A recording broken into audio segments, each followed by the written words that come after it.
Hey guys, back with another Maple Story video here. This time, a little bit of PRs for majority of content. Guild Dungeon, Guild Honor Battle, Lotus, Arc, Hard Magnus, Solo even. Kind of a little bit of everything. And here, this is going to be our speed run. Thank you for Don for inviting me to this. This was, that was my stats right there. Around 22 mil cap. Just over 22 mil. And yeah, it's going to be a fast one.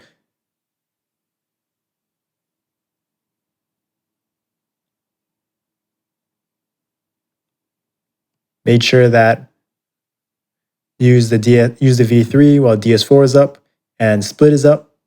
Maximize it, just threw on Sanko right off the bat. And unfortunately, I did get portaled here, so that was a real bummer. Could have got maybe 10 more build DPM squeezed in there in the short time I was in the other room, but that's all right. Still fun to do these speed runs, and you can see kind of just the this is on normal time, just the screen cracks coming in, the lines got portal right there. Just waste a few seconds here and there. Really adds up for these speed runs. We just let the orb go through. Doesn't really matter, and we're gonna down it. Just over 50 seconds. So that was a lot of fun. Those speed runs really go fast.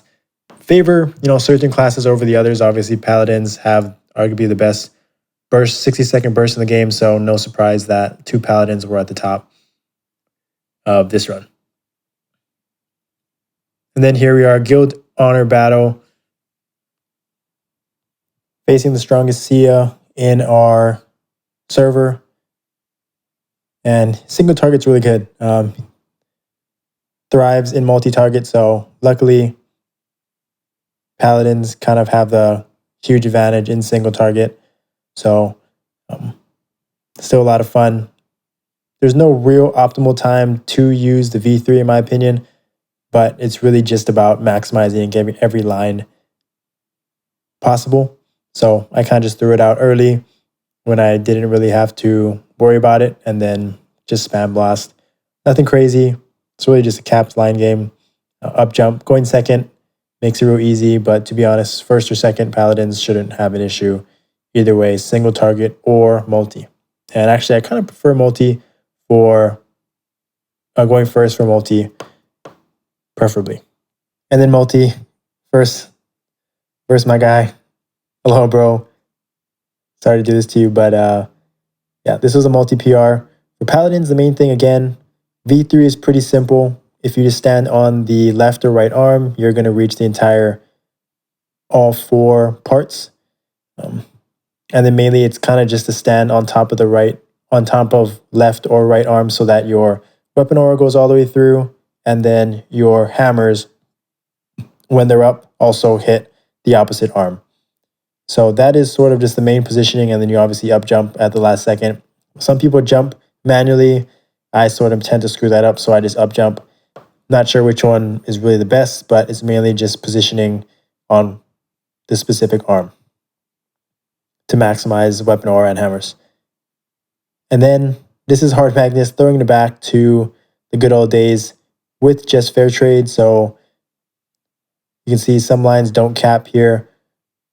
I did have a duo run with full buffs that went a lot better. I actually died twice in this run. Pretty unfortunate. But yeah, full buffs would have made a difference for me. As you can see, my clone lines do not cap without buffs, but still 100% crits. That's really all that matters with fair trade.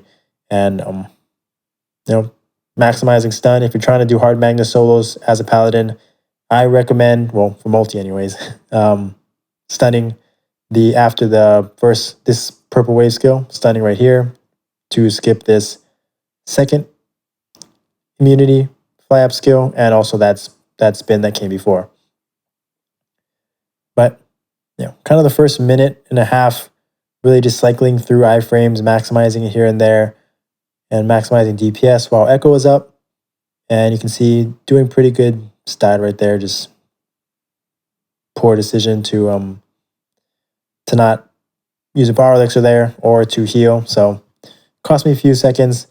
Not really a huge deal because my echo cooldowns are kind of already down, so it didn't cost me a lot, but still, every second counts with these things. I think I could have pushed sub 5 minutes if I played a little bit better. You can see my cap this was a little older, I guess, video a week back, so didn't maximize, didn't have the cap that I had in those guild honor battle runs, but slowly kind of just increasing, progressing gear, cap, and stats as well. And really the hard part for Paladins, in my opinion, right now is maximizing our V3. I think there's a timing issue that isn't always replicated in, just a standard DPS guild dungeon, guild dummy sort of scenario. I think bossing is a lot more nuanced, and it kind of forces us to play differently in certain situations. For example, the V3, you may not be able to use it off of cooldown at the start, and then you're not going to die again there at the start, and that kind of cost me right there because it screwed up my positioning. But going back to the V3, I think it's situational, right? Depending on what boss, depending how long the fight is. And really, if you use that V3 at the start, then you can use it at that 2-minute mark again, and then the 4-minute mark. So you're getting, maximum value lines, as well as getting 2 out of the 3 uses with Divine Echo, obviously to double your lines. But I think what happens more often than not is that we just hold it till the 3-minute mark again. So starting off at the beginning of the fight with your big echo cooldowns, and then at the 3-minute mark, or within 330 of the fight. So we lose out on 800 lines, but I feel like it's just as important to use it with echo. Not really sure if that's the best play, right? Because technically, if you use it at the 2-minute mark and use it at like 445 after echo comes, it's still going to be 1600, 800, and then 800 again the second use. So the lines are kind of the same. So I guess it doesn't really matter too much, but obviously you want to try to use it as much as possible, stacking with echo. So it's sort of a, obviously, best case scenario, but it's not as simple as that. I tend to, I got 3 uses in there, which was worth it. But I got less than 4,000 lines out of it, so not as maximized as it could have possibly been. So definitely room for improvement there. And then Lotus, not the best run for me. Kind of stuck at this point in DPS, making sure I maximize my V3 right there with Split and Defense Smash 4 with all of the cooldowns. And then I like to use Synchro here right before, instead of going up to platforms, I just use Synchro. It's about 30 seconds in. I like to have it for this first full minute just to maximize, uptime. Maximize just standing there with echo, hammers, V3, and sort of just doing as much damage as possible. And in this run, I preset Noble Demand and Blast. Not the greatest situation, but with the amount of skills that we have with V3 and our iframes and things like that, it just makes it for, kind of sacrifices things you have to do to figure it out. And right there, got caught in a bad position and died. So not a huge deal. Our phase 1 is insanely good. And right there, I switched to actually drop rate for the knockback, but also for the drop rate versus using EXP jewels. I find that using some sort of yellow jewel is better than blue jewels since I'm aggro, but maybe since I'm not aggro anymore, you'll see in this run, maybe it is better to just stay with blue jewels and the knockback isn't happen as frequently. But that's what kind of works for me. For some reason, it always goes back to EXP jewels. That knockback is just really hard to argue with and go against compared to, the loss of damage that you would get with the minus percent damage, physical damage percent. But here, 3 minutes in, Echo's going to come back up. I did right here wait. As you can see, my V3 is still up off of cooldown, so that died right there. Wonderful. So that shows that I decided to skip that second use at the 2-minute mark so I could have it paired with my echo and split and things like that. So I used it right there. Again, could have played it a little better. Maybe using manual echo and weapon aura and hammers is a good option, just so I can kind of pair it up better. But I don't know. Seems a little situational, depending on the the boss and things like that. I just trying to keep it simple.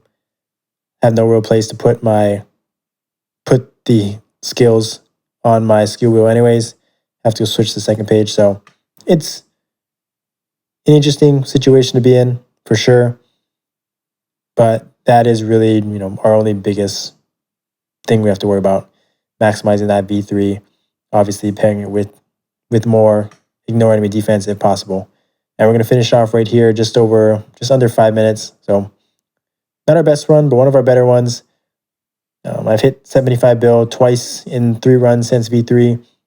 I think I could do better, obviously, if I got a third V3 skill in, but still fun. And finally, Guild Dungeon, more to Guild Dungeon. If you want to see my strategy here, the main thing was I wanted to eliminate that delay with the V3.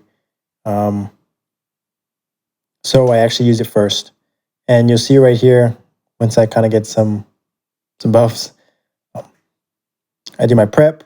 I actually don't stun at the beginning.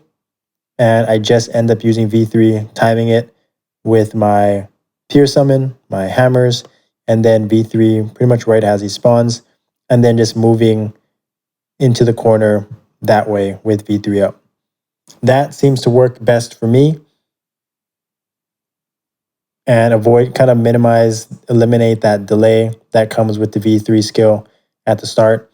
And yeah, I'm not sure what other paladins do, but that, when I tested it a few times, not really going too crazy. I feel like if you can get that timing down, it just allows you, a few hits here and there. And then you can you don't have to move and dash or jump into the corner. You can just kind of move with the V3 into the corner while attacking. So here's my score, some PRs. Thank you for watching again. Excited to share more content, podcasts. See you guys next time.